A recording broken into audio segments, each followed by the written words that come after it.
Ada selebgram, ratusan tersangka perjudian dijemur di lapangan Polda Jawa Tengah.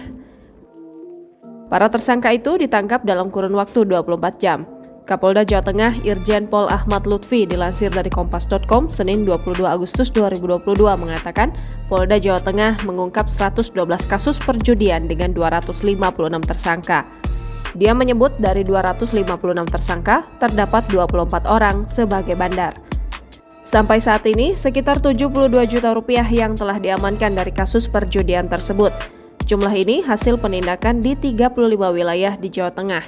Dari hasil pengungkapan, terdapat 18 kasus judi online, 45 kasus judi togel, dan sebanyak 51 kasus gelanggang permainan.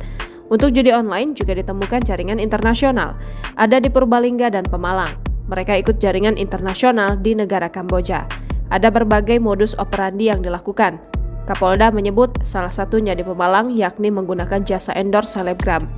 Sebelum Pemalang, Polda Jawa Tengah lebih dulu mengungkap judi online di Purbalingga, Jawa Tengah yang juga mempunyai server di negara Kamboja.